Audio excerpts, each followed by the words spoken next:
एक दिन में कितना प्रोटीन चाहिए। देखिए दोस्तों, 3 तरह का मैक्रोज होता है, प्रोटीन, फैट और कार्बोहाइड्रेट। और ज़्यादातर हम जो है वो कार्बोहाइड्रेट या फैट पे कंसंट्रेट करते हैं।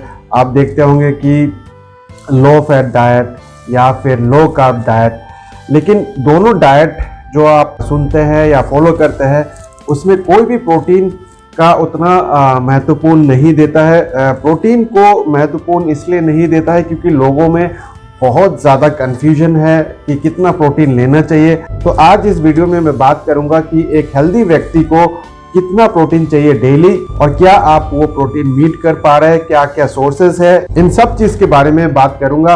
और साथ ही साथ ये भी बात करूंगा कि किनको प्रोटीन की रिक्वायरमेंट ज़्यादा होती है। तो बने रहिए मेरे साथ और इस वीडियो को पूरा ज़रूर देखिए।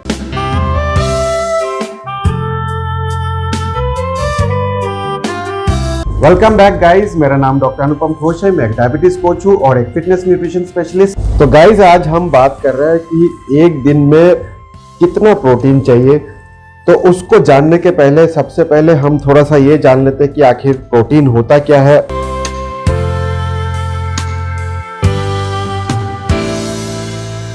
तो गाइस, प्रोटीन जो है वो एमिनो एसिड से बनता है। एमिनो एसिड छोटा छोटा मॉलिक्यूल्स होते हैं और ये जब जुड़ जाते हैं तो ये कॉम्प्लेक्स कंपाउंड बनाते हैं और वो है प्रोटीन। तो प्रोटीन जो है वो एमिनो एसिड से बनता है और आपके शरीर में प्रोटीन की बहुत आवश्यकता होती है। अगर आप मांसपेशी देखेंगे तो ये प्रोटीन से बना हुआ है। अगर आप अपना बालों को ले लेंगे या फिर नाखून को लेंगे, या बहुत सारे ऐसे ऑर्गन्स हैं जो प्रोटीन से ही बना हुआ होता है। आपके हार्मोन्स, आपके एंजाइम्स, वो सारे चीज जो है वो प्रोटीन से ही बना हुआ होता है। तो गाइज, इसलिए प्रोटीन का एक बहुत ही महत्वपूर्ण रोल है आपके शरीर में और प्रोटीन की कमी की वजह से आपको बहुत ज़्यादा कॉम्प्लिकेशंस भी हो सकते हैं।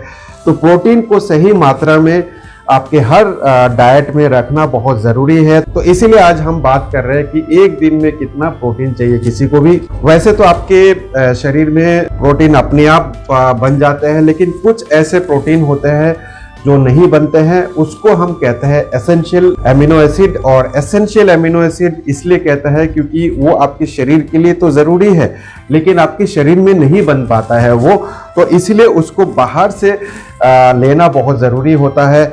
और जो लोग भी नॉन वेजिटेरियन खाते हैं तो उनको जो है सारे essential amino acid animal source से ही मिल जाते हैं। और जो लोग वेजिटेरियन है उनको प्रोटीन की थोड़ी सी कमी होती है क्योंकि सारे प्लांट सोर्स में एसेंशियल एमिनो एसिड्स नहीं पाए जाते हैं। तो इसीलिए जो लोग भी वेजिटेरियन डाइट फॉलो करते हैं उनमें कुछ ना कुछ एमिनो एसिड की डेफिशिएंसी होती है। तो इसलिए हम प्लांट सोर्स को इनकम्प्लीट प्रोटीन सोर्स कहते हैं और एनिमल सोर्स को कंप्लीट प्रोटीन सोर्स कहते हैं। अभी कुछ दिन पहले ही मैंने एक वीडियो बनाया है कि क्या आप नॉन वेजिटेरियन है। वो वीडियो मैंने इसलिए बनाया था क्योंकि अक्सर लोग जो है वो सोचते हैं कि वो नॉन वेजिटेरियन है लेकिन पूरे हफ्ते में 1 या 2 बार ही वो नॉन वेज खाते हैं। इसका मतलब है कि वो ज़्यादातर टाइम जो है वो वेजिटेरियन डाइट ही फॉलो करते हैं और उनमें प्रोटीन डेफिशिएंसी होने की चांसेस रहता है। तो अगर आपने वो वीडियो नहीं देखा है तो इस लिंक को क्लिक करके उस वीडियो को ज़रूर देखिएगा, तो आपको समझ में आएगा कि मैं क्या कहना चाह रहा हूँ।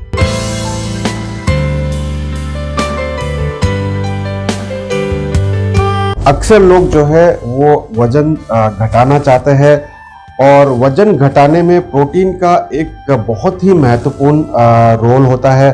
तो अब मैं समझाऊंगा कि प्रोटीन क्यों बहुत ज़रूरी है अगर आप अपना वजन कम करना चाहते हैं या अगर आप अपने वजन को नहीं बढ़ाना चाहते। तो प्रोटीन बहुत ही मेजर रोल प्ले करता है। तो सबसे पहले आपको ये जानना बहुत ज़रूरी है कि प्रोटीन का जो थार्मोजेनिक इफेक्ट ऑफ फूड है वो सबसे ज़्यादा होता है, तकरीबन 25% के आसपास। इसका मतलब है कि प्रोटीन को डाइजेस्ट करने में, प्रोटीन को एब्जॉर्ब करने में आपके बॉडी में ज़्यादा एनर्जी की ज़रूरत होती है। और 25% जब मैं कहता हूँ कि थार्मोजेनिक इफेक्ट ऑफ फूड प्रोटीन का है, तो मान लीजिए कि अगर आप 100 कैलोरीज प्रोटीन से लेते हैं तो इसका मतलब है कि 25 कैलोरीज जो है वो आपके प्रोटीन को डाइजेस्ट करने में ही लग जाता है। तो इसका मतलब है कि अगर आप 100 कैलोरीज प्रोटीन से ले रहे हैं तो आपको सिर्फ और सिर्फ 75 कैलोरीज ही मिलेगा। और अगर मैं कार्बोहाइड्रेट और फैट की बात करूं तो फैट का थर्मोजेनिक इफेक्ट सबसे कम होता है, 2 से 5% के आसपास। यानी कि अगर आप 100 कैलोरीज फैट से लेते हैं तो आपको 95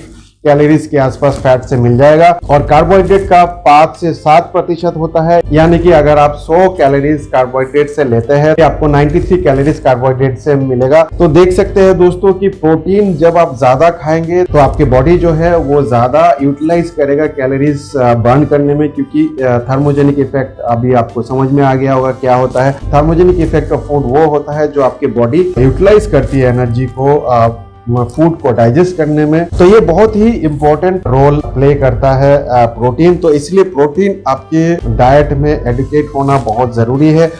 मैं आपको समझाऊंगा अभी धीरे धीरे कि एक व्यक्ति को पूरे दिन में कितना प्रोटीन लेना चाहिए। प्रोटीन जब आप अच्छे मात्रा में अपने डाइट में रखेंगे तो वो आपका एपेटाइट भी कम कर देता है, और जब आपका एपेटाइट कम होगा तो आपकी शुगर क्रेविंग भी कम होगी, आप खाना भी कम खाएंगे, कैलोरीज कम खाएंगे, और जब आप कैलोरीज कम खाएंगे तो आपका वजन भी नहीं बढ़ेगा। तो इसलिए प्रोटीन बहुत इंपॉर्टेंट मैक्रोन्यूट्रिएंट है। मैं समझता हूं कि कार्बोहाइड्रेट से और फैट से इससे ज्यादा इंपॉर्टेंट प्रोटीन है, लेकिन कोई भी प्रोटीन पे कंसंट्रेट नहीं करता है या ज्यादा इनको नॉलेज नहीं है। प्रोटीन लेने से आपके मेटाबॉलिज्म भी बहुत ज्यादा बूस्ट होता है। जैसे कि आपको थोड़ा देर पहले ही मैंने समझाया था कि थर्मोजेनिक इफेक्ट जो उसका काफी ज्यादा होता है, तो उससे आपकी मेटाबॉलिज्म बूस्ट होती है, और मेटाबॉलिज्म जब आपकी बूस्ट होती है तो आपके एक्सेस कैलोरीज भी बर्न होते हैं। तो गाइज, अगर आप लोग वेट लॉस जर्नी में है, अपना वजन कम करना चाहते हैं, तो सिर्फ लो कार्ब या लो फैट डाइट फॉलो करने से नहीं चलेगा। अगर आप एक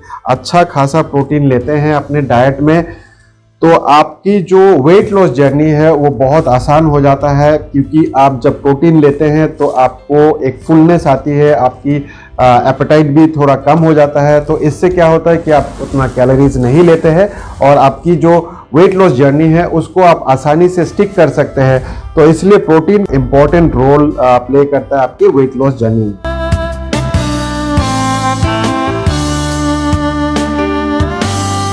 तो गाइस, ज्यादातर लोग जो है वो वजन घटाना चाहते हैं, लेकिन बहुत सारे ऐसे लोग हैं जो अपना वजन बढ़ाना भी चाहते हैं। मेरे पास ऐसे बहुत सारे पेशेंट्स हैं जो अपना वजन बढ़ाने के लिए आते हैं, वजन बढ़ाना चाहते हैं। तो अगर आप भी अपना वजन बढ़ाना चाहते हैं तो आपको अच्छा खासा प्रोटीन लेना पड़ेगा, क्योंकि आपकी मसल जो है वो प्रोटीन से ही बना हुआ होता है, और अच्छा खासा प्रोटीन जब तक आप नहीं लेंगे तब तक आप अपना मसल बिल्ड नहीं कर सकते। तो इसीलिए जो लोग भी बॉडी बिल्डिंग करते हैं, जिम जाते हैं, आप देखते होंगे कि उनके डाइट में प्रोटीन जो है वो ज्यादा होता है। तो जो भी ट्रेनर होते हैं उनको वे प्रोटीन भी रिकमेंड करते हैं कई बार, क्योंकि खाने से वो प्रोटीन मीट नहीं कर सकते। तो अगर आप लोग जानना चाहते हैं कि कौन सा वे प्रोटीन अच्छा है, तो इस लिंक को क्लिक करके आप वो वीडियो देख सकते हैं। तो आपको समझ में आएगा कि मैं कौन सा वे प्रोटीन यूज करता हूँ कभी कभी। तो आप वो वीडियो देखिए तो आपको समझ में आएगा। मैंने उस प्रोडक्ट का रिव्यू किया था। तो मसल बिल्डिंग के लिए प्रोटीन बहुत रिक्वायरमेंट है, क्योंकि जब भी आप एक्सरसाइज करते हैं तो मसल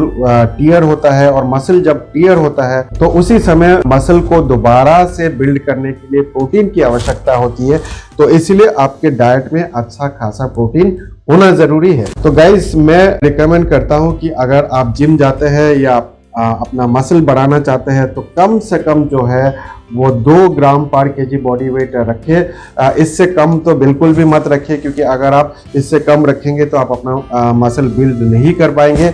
और जो अपना वजन कम करना चाहते हैं लेकिन मसल को रिटेन करना चाहते हैं, मसल वेस्टेज ना हो जाए जब आप वेट लॉस जर्नी में होते हैं, तो उस समय भी आपको जो है अच्छा खासा प्रोटीन लेना पड़ेगा।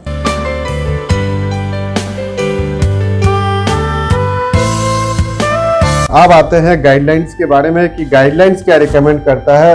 तो गाइस, गाइडलाइन ये रिकमेंड करता है कि आप जो प्रोटीन आपको लेना है वो 0.8 ग्राम पर केजी बॉडी वेट के आसपास ले। तो गाइस, जो ये रिकमेंडेशन है ये बनाया गया था कि आपको कोई डेफिशिएंसी ना हो प्रोटीन का, लेकिन हमारे जो रिक्वायरमेंट है वो आपके एक्टिविटी पे डिपेंड करता है, आपके जेंडर पे डिपेंड करता है, आपके लाइफस्टाइल पे डिपेंड करता है, और भी बहुत सारी चीज है जिसपे आपका प्रोटीन रिक्वायरमेंट डिपेंड करता है। लेकिन अगर आप एक एथलीट नहीं है, आप एक नॉर्मल हेल्दी पर्सन है, मैं रिकमेंड करता हूं कि कम से कम आप जो है 1.2 ग्राम पर केजी बॉडी वेट। और इसमें भी कई बार काफी लोगों को कंफ्यूजन हो जाता है और कई लोग ये सोचते हैं कि जो 0.8 ग्राम पर केजी बॉडी वेट है वो आइडियल वेट के हिसाब से होना चाहिए। ऐसा नहीं है दोस्तों, 0.8 ग्राम तो वैसे भी बहुत कम है, और आइडियल वेट से अगर आप कैलकुलेट करेंगे तो आपका प्रोटीन रिक्वायरमेंट और भी बहुत कम हो जाएगा। तो 0.8 ग्राम पर केजी बॉडी वेट जो है वो आपके करंट वेट से कैलकुलेट करिए, और से फॉर एग्जांपल अगर आप 100 किलो के हैं तो आपको कम से कम 80 ग्राम प्रोटीन चाहिए, ना कि आपके अगर आइडियल वेट 70 है तो उस कैलकुलेशन के हिसाब से 55-56 ग्राम के आसपास आता है, जो कि मैं समझता हूं कि काफ़ी कम है और उससे आपको कोई फायदा नहीं मिलेगा। तो जो गाइडलाइंस बनाया गया था दोस्तों, वो सिर्फ इसीलिए बनाया गया था कि किसी को कोई प्रोटीन की डेफिशिएंसी ना हो, ठीक है। तो आपको उतना तो लेना ही चाहिए, लेकिन अगर आप कैलकुलेट करेंगे कि आप एक दिन में कितना प्रोटीन ले रहे हैं तो आप देख सकते हैं कि आप उतना भी प्रोटीन नहीं ले रहे। तो प्लीज प्रोटीन का इंटेक बढ़ाइए।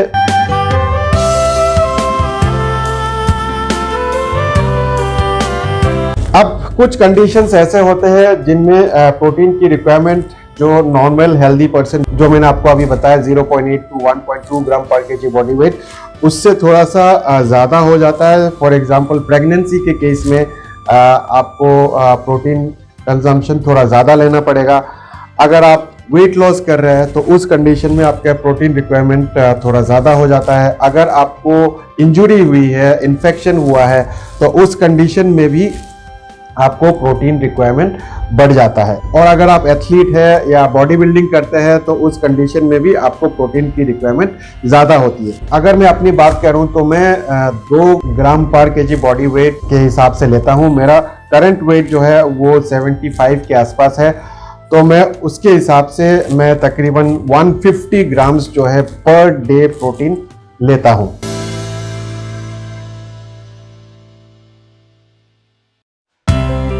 अब बारी आती है कि अगर आप इतना प्रोटीन लेंगे तो आपका किडनी डैमेज हो जाएगा। तो गाइस, मैं आज आप लोग को बता देना चाहता हूं कि हाई प्रोटीन से कभी भी किडनी डैमेज नहीं होती है। ये एविडेंस हमारे पास नहीं है, कोई भी स्टडीज नहीं है ऐसा जिससे ये साबित होता है कि अगर आपने हाई प्रोटीन कंजम्पशन किया तो आपका किडनी डैमेज हो गया। बिल्कुल भी ऐसा नहीं है। इसमें मैं एक चीज और ऐड करना चाहता हूं कि किडनी फेलियर कैसे होता है, इस पे मैंने एक वीडियो बनाया है। तो अगर आपने वो वीडियो नहीं देखा है तो इस लिंक को क्लिक करिए और उस वीडियो को जरूर देखिए। उसमें मैंने बताया था कि हाइपरटेंशन और टाइप 2 डायबिटीज, ये 2 मेजर ऐसे कंडीशन है जिसकी वजह से आपकी किडनी डैमेज होता है।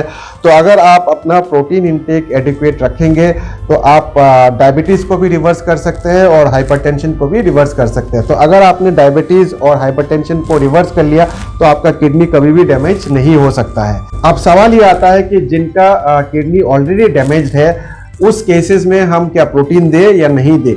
तो गाइस, उस कंडीशन में आपको प्रोटीन जो है रेस्ट्रिक्ट करना पड़ेगा। ये एक ऐसा कंडीशन है जिसमें आपको प्रोटीन रेस्ट्रिक्ट करना पड़ेगा क्योंकि आपका ऑलरेडी किडनी डैमेज हो चुका है। तो इसलिए और ज़्यादा प्रोटीन लेंगे तो किडनी पे और ज़्यादा स्ट्रेस पड़ेगा, और क्योंकि आपका किडनी ऑलरेडी खराब है तो वो लोड नहीं ले सकता है और आप किडनी फेलियर में भी जा सकते हैं और finally and stage renal disease भी हो सकता है और फाइनली डेथ भी हो सकता है। तो वो कंडीशन में हम प्रोटीन रेस्ट्रिक्ट करते हैं।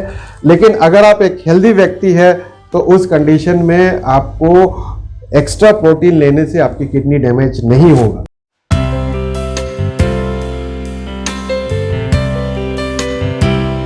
फाइनली आप लोग को ये जानना बहुत ज़रूरी है कि प्रोटीन के क्या सोर्सेस है। तो अगर आप नॉन वेजिटेरियन है तो प्रोटीन के सोर्सेस जो होते हैं वो है meet, chicken, eggs, sea food. तो ये सारे नॉन वेजिटेरियन ले सकते हैं। और अगर मैं वेजिटेरियन की बात करूं तो सबसे अच्छा प्रोटीन सोर्स जो है वो है soybean, paneer, tofu, quinoa, nuts and seeds. ये सारे चीज़ वेजिटेरियन लोग ले सकते हैं। तो गाइस, इस वीडियो को खत्म करने के पहले एक बार फिर से मैं रिपीट कर देता हूँ, प्रोटीन जो है बहुत ही इंपॉर्टेंट है। तो अगर आप प्रोटीन सही मात्रा में लेंगे तो आपको डायबिटीज रिवर्स करने में भी मदद करेगा। और एक नॉर्मल हेल्दी व्यक्ति को कितना प्रोटीन चाहिए, मैं ये रिकमेंड करता हूँ कि वो कम से कम 1.2 ग्राम पर केजी बॉडी वेट ले। और अगर कोई जिम जाता है, कोई एक्सरसाइज करता है, कोई मसल अपना बढ़ाना चाहता है, तो उनको मैं 2 ग्राम पर केजी बॉडी वेट रिकमेंड करता हूं। तो उम्मीद करता हूं इस वीडियो से आपके कितनी प्रोटीन रिक्वायरमेंट है, जो भी आपके दिमाग में ये कंफ्यूजन था वो दूर हो गया होगा। तो इस वीडियो को जरूर शेयर करिए सभी लोगों से, क्योंकि सभी लोगों को प्रोटीन की जरूरत है, बच्चे हो, बूढ़े हो, जवान हो, या फिर जिम जो जाते हैं, जिम नहीं जाते हैं, कोई फर्क नहीं पड़ता है, सबको प्रोटीन की जरूरत होती है। और ये वीडियो जब आप शेयर करेंगे तो सबको फायदा मिलेगा। तो इस वीडियो में इतना ही, मैं मिलूंगा आप लोगों से एक नए वीडियो के साथ। तब तक स्वस्थ रहे, मस्त रहे। इस वीडियो को देखने के लिए आप सबका बहुत बहुत धन्यवाद।